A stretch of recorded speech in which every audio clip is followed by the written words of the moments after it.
My Doctor, your health anytime, anywhere. Hello, lovely people. Welcome to the My Doctor podcast. My name is Mwesigwa Joy, and I am your host. We are still on our series, right? Our series of lifestyle changes. And for today, we're going to be talking about diet modification. What is a balanced diet? And most times, I think the word balanced diet is common, but people don't know what it encompasses. Most Africans think of greens. When you talk about a balanced diet, they think when they put a green thing on their plate, they have a balanced diet. But we're going to be talking about what does that entirely mean, right? What are the healthy foods? What are the unhealthy foods? Yeah, so that's what we're going to talk about, because we want you to be able to eat things that are building your body and not destroying your body. So thank you for tuning in. So we are having this episode still with Dr. Yacoub on healthy living. We're doing health coaching for these 4 episodes. So yeah, stay tuned. Hello, Dr. Yacoub, once again. Hello, Joy. How are you today? I'm good. Happy to be back. Happy to be with you today. So could you introduce yourself for the 3rd time, in case someone is watching this video for the first time, this series for the first time? Yeah, so my name is Dr. Yacoub, medical doctor, behavioral scientist, passionate about lifestyle change and health coaching, and the team lead at Vigilant Living. So we have multiple foods, and I'm thinking probably this episode won't tailor to African foods, our Ugandan foods, just for better context. But I would want us to start by talking about what are the so-called healthy foods and unhealthy foods, with like examples. Yeah. All right, fair enough. So yes, diet seems to be a trend now. Everything is a diet. Personally, I'm not a nutritionist. At the same time, I do not really look into diet in a way which is very critical, because we talked about the first episode, we talked about why metabolism is energy input, energy output. So whatever much you eat, we can still manage it, but as well as we can also manage through energy output through using the diet. So yes, however, there is what you can call really unhealthy diet. Yes, there is processed food. I've talked about how our bodies have not been wired to manage processed food. Now you can have fast food. You can talk about unhealthy oils for cooking food, trans fats. We can talk about soda and beveraged sweet drinks. So all of these, yes, which are made in factories, in companies to some extent, are the ones who maybe our bodies are not yet wired to manage it. I can just focus on one specific thing called fructose. So fructose is a sugar which is found within fruits. We can take fruits. However, taking soda or taking fruit juice is not healthy, because number one, you can eat one banana, that banana will fill you. But when you are drinking a fruit juice, that can be 10 bananas. So there's already a lot of fruits in that, a lot of fructose specifically. And our body does not actually have the right ways to use fructose. We have not been wired to use fructose, especially as Africans. Now, what happens when we consume a lot of those fructose? One of the things, aside from all the metabolic syndrome we talked about, is cancers, especially colon cancer. These days, a lot of people are dying from colon cancer. A lot of rich, powerful politicians, celebrities are dying of colon cancer. One of the reasons, because that's when we take a lot of that fruit juice, that juice goes down and feeds cells within our colon, which we're not supposed to get food. So by feeding those cells down there in the stomach, within the colon, intestines, we get what we call colon cancer. Very deadly, because we do not actually know we have colon cancer, mainly till it's too late. It is hard to know someone has colon cancer till the thing has grown and maybe it is blocking the colon, or someone is bleeding. Yeah, so I'm sure you have heard of politicians. A lot of famous people actually die. Colon cancer. Colon cancer, yeah. You're talking about fruit juice. Do you mean only processed? Even the other one. Even the blender one? Even the blender one. So what you're saying is, I would rather cut my pineapple and eat it than make juice. Yes. You see, at the same time, even though, let me say, I've already talked about how you're going to eat 10 bananas or 10 oranges at once, but there's often we mix processed sugar when we're even making some of these juices. Yeah. So it still adds to the same problem. Okay, but then let me give you 3 scenarios, because I want our viewers to leave this episode when they have understood to the brim of what we're talking about. So like, if I have we have 3 people. One is taking their banana, one has made juice, one is not taking fruits at all. Is the juice person at least, you get what I mean? Like at least the one who's taking the juice with the full pineapple and 10 bananas, and one who has eaten a slice of pineapple and 1 banana and they're full. Who is better? Okay, I know this one is better off, of course, but between these 2. Okay, fair enough. You see, okay, one of the reasons why we take, for example, banana or a lot of the fruits is that they have fiber. Yeah. But when you blend, you lose the fiber. The fiber. Number one. At the same time, yes, there's still malnutrition. Malnutrition is still an issue. You can say in some areas within Uganda. But averagely, we already consume a lot of food. So there's less likely you can say someone is missing maybe the vitamins they could have gotten from maybe banana. Still, it's better that you consume fruits naturally. Yeah. That's a learning point. Please buy your fruits and consume them. Anyway, so, and also in the beginning you talked about how some oils are bad. So as we are cooking, mostly the ladies do most of the cooking. There are so many types of oil. Yeah, there's the normal one that people use. People even recycle oil. That when you go to the roadside and someone is selling like Mama Brenda is selling chips, and they've used the oil for the entire month. They just keep adding new oil. So what oil would you recommend? And that practice of reusing oil, what's the effect? Is that bad? Yes. So specifically, let's talk about processed oil. This is what we call trans fats. Now, they are fats which occur naturally within environment. Now, you can find in olive oil, avocado oil. There are a lot of oils which are natural. However, trans fats now, which are like grease, if you know that grease used for cars. Now, like we talked about street food, street chips. Actually, a lot of countries now are banning it. And Uganda, there are a lot of conversations going around to ban it, because that one is a big risk factor for what we call atherosclerosis, which is blood vessels in the body getting clogged.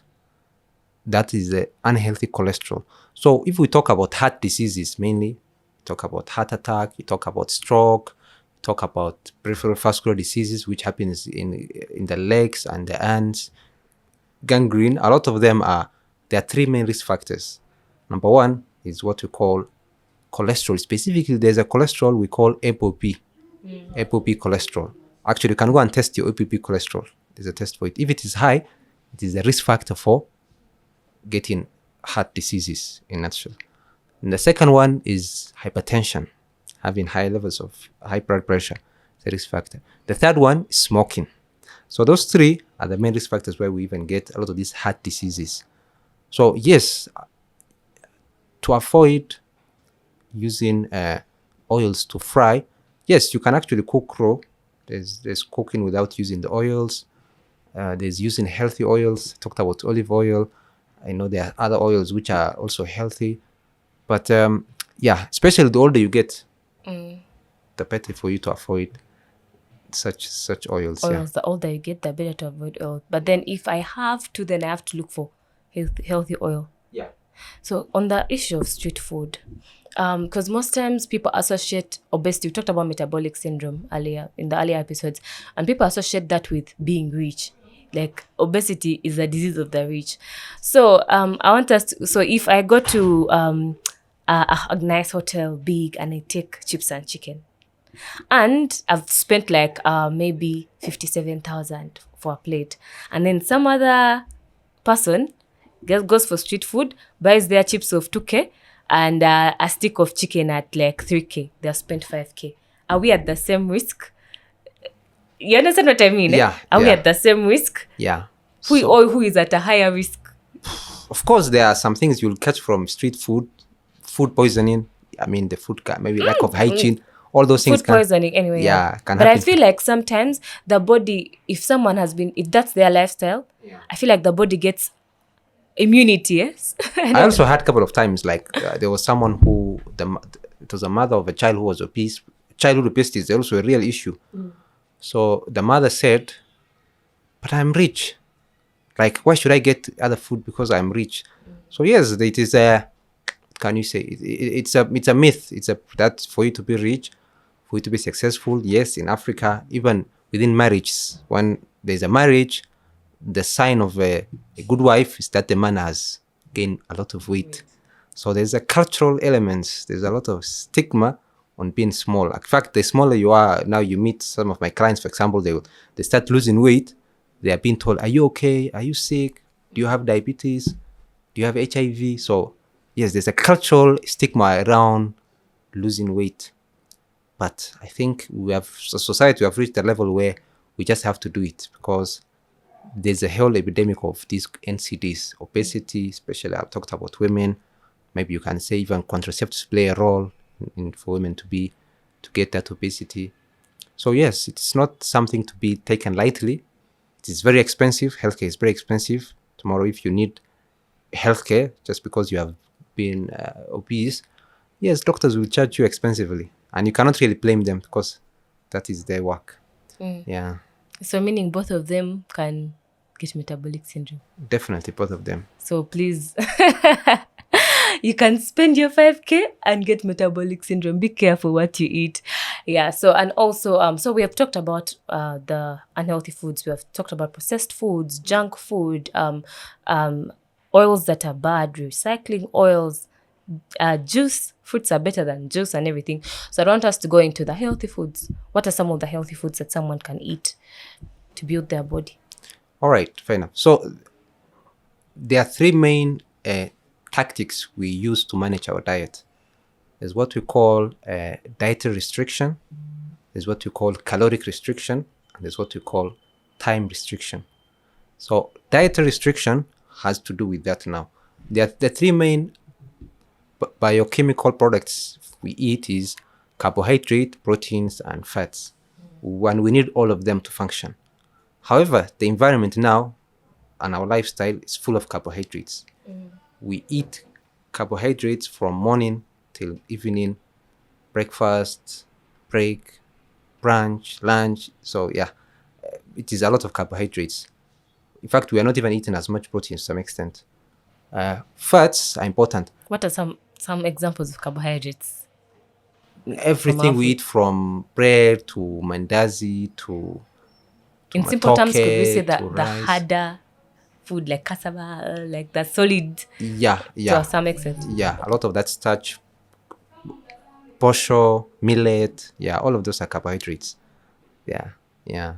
Proteins, of course, are now when we talk about meat, when we talk about eggs, milk, maybe some fish have proteins, which also can have some fat. Now, fats is now when we talk about now things like avocados, some of these oils, cheese, some of the fish have a lot of fat. Yeah.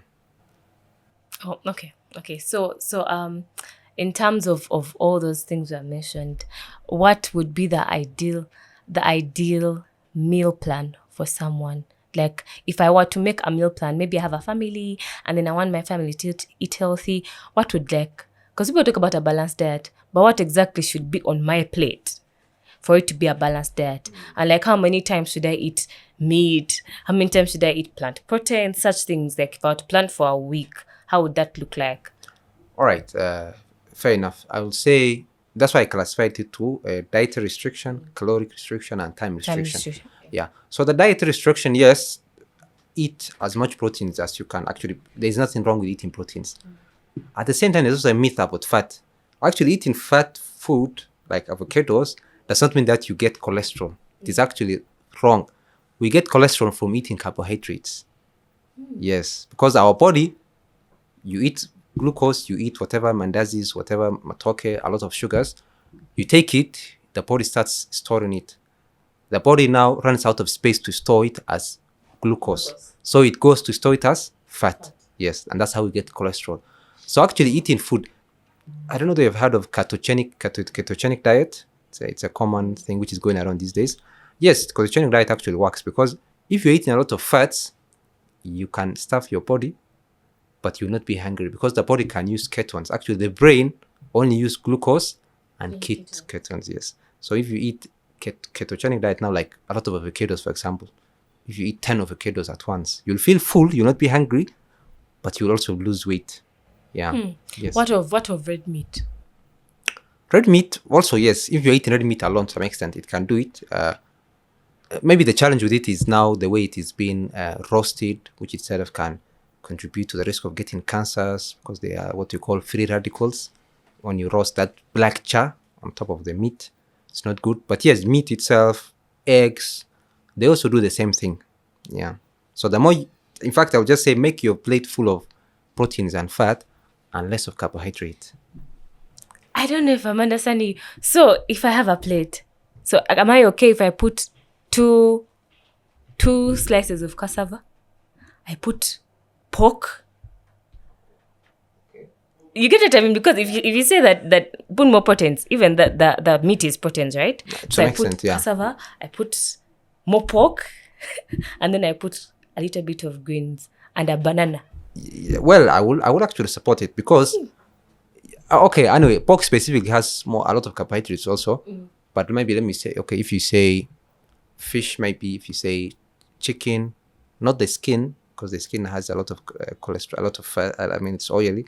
But yes, if you eat a lot of proteins, in fact, that's why I was saying we lack proteins as a society. People are missing proteins because the less proteins you have, the less muscles you're going to have. Especially the older you get, a lot of the reasons why elderly die is because they fracture. And why do they fracture? It's because they fall. It's because they lack those muscles in the body. A lot of proteins are missing. Yeah. What of okay, so if another question, if I were to choose white meat and red meat, which one would you choose? Well, because white meat, just for context to our viewers, white meat is like chicken, right? Fish, and then red meat is on that's red. Beef. Yeah. So ideally, yeah, white meat. Because even red meat, another challenge with it is that digesting it is hard. Actually, it can take a whole day for our body to digest meat. So you can be full the whole day, which is counterintuitive to what you're trying to achieve. So I think personally, the one which is done a lot of magic for clients, but even myself is fasting, time restriction. Because fasting, at least let me say 8 hours a day, even 10 hours, is so crucial for you to lose weight because it takes 8 hours for our body to run out of the food you have taken. So the body will now start using the storage. And if even the storage you use it can also go ahead and use fats, which is now, okay, the ketogenic diet. So the body can start using ketones. So fasting 8 hours a day, it is really healthy. I don't think there's anything which works as much as what you call intermittent fasting. For you to lose weight, for you to live healthy. You'll even feel better. The body is less inflamed. The mind is more clear. You'll sleep better. Okay, so that's for someone who wants to lose weight. Intermittent fasting. Not just losing weight, even managing life. Actually. Even managing life, yes. I understand. Yes. But okay, managing life. So you can wake up in the morning and then you decide to eat like at 3, 4? Yeah, in the morning, yeah, you can take actually heavy breakfast. If you take heavy breakfast. Oh, so I can take heavy breakfast? Yeah. Then I take dinner. Is that intermittent fasting? Yes, that's intermittent fasting. Yeah. Oh, okay. Just giving us space. True. So that spectrum of people want to lose weight is a lot, but they also people want to gain. The people who are very, very slim, but no matter what they do, whether they eat what, they're not gaining weight. So what are some of the foods what is the natural way that someone can gain weight if they would want to like add a little what? What are some of the foods that you would be like, if you eat this, yeah? Well, in a sense, you are lucky if you are failing to gain weight because majority of us are dealing with a lot of weight actually. Yeah.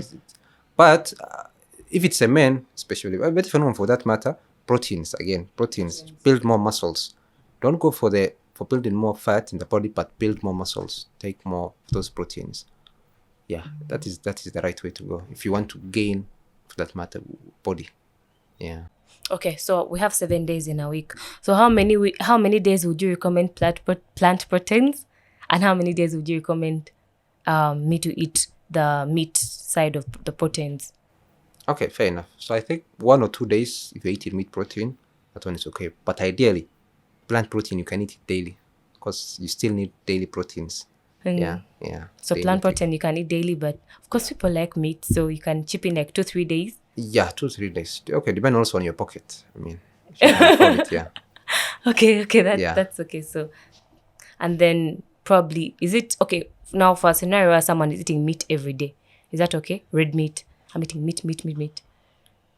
Anyway, it's tricky because, like, talked about digestion. Even the more you eat meat, the more you lose appetite. So yeah, I think it is less likely for someone to eat meat daily. Chips and chicken, yes, but not meat. I don't think it's rare you'll find someone. But if there's actually a person who can eat meat daily, they'll also be healthy in a sense, because you'll not eat other carbohydrates. You'll just focus on the meat alone. So actually, yeah, it can work, but it's challenging. Okay. So lastly, if I have a plate, like I'm eating today, I'm preparing a meal, what should I aim for? What should be like if the plate is round, like should tell me like a quarter should be carbohydrates, this should be proteins, this should be greens, what fruits are recommended? Can I eat fruits every day? Can I choose to eat a banana in the morning, a banana in the afternoon, a banana? Is there ever too much fruits? Is there ever too much greens? Yeah. Yeah, okay, fair enough. As much as I'm not a nutritionist to some extent, but I emphasize the aspect of heavy breakfast. Get as much things as you can eat in that breakfast. Even processed food to some extent. But even if you're going to eat a bread with yellows, with I don't know, chicken, with eggs, with milk. Because the more you take a heavy breakfast, at least it gives you that ability to sustain the fasting for a day. And then in the evening, also, it is also good not to eat before you sleep. At least give the body 5, 6, 7 hours before you sleep. So that, because now if you eat before you sleep, you don't sleep well. It impacts your sleep also at the same time. Yeah. So you can take a heavy dinner, anyway, if just to compensate for that missed meal. Because at the end of the day, even the reason why we eat food is not just to survive, but also enjoy. So we cannot really take you away from eating food. Yeah. Okay, thank you so much, Dr. Jacob, for the episode. So we've come to the end, and I'd want you to give like say something that you'd want to say to the audience, in regards to that. All right. Thank you. So as I've mentioned, the main 3 things: caloric restriction, dietary restriction, and time restriction. Specifically, the one of time restriction, because it's a lost art. Yes, there's a fasting season which has just ended. Some fast is still continuing. I think the more you sustain it, the more you'll feel better. The more you try that intermittent fasting, 8 hours a day with water, of course, not necessarily the one which is without water. You'll feel better. You'll feel healthier. You'll feel more energetic. And even you'll function better. You'll function better at work. You'll not feel sleepy at work. When you eat lunch, you'll start dozing off. So I think that is what can really help you to sustain. At the same time, you can eat as much food to some extent as a breakfast, as long as you are really compensating for it, which will probably be another discussion for exercise, because you also have to burn that energy. Okay, thank you so much, Dr. Jacob. Thank you so much for watching this far. Hope you've learned a thing or two about diet. Hope you're going to be eating the right things. Avoid processed foods if you can. Fruits are better than fresh juice. I learned that today. So I hope you've learned something out of the diet episode. And thank you so much for tuning in and watching this far. This is the My Doctor podcast. My Doctor, your health, anytime, anywhere. My Doctor, your health, anytime, anywhere.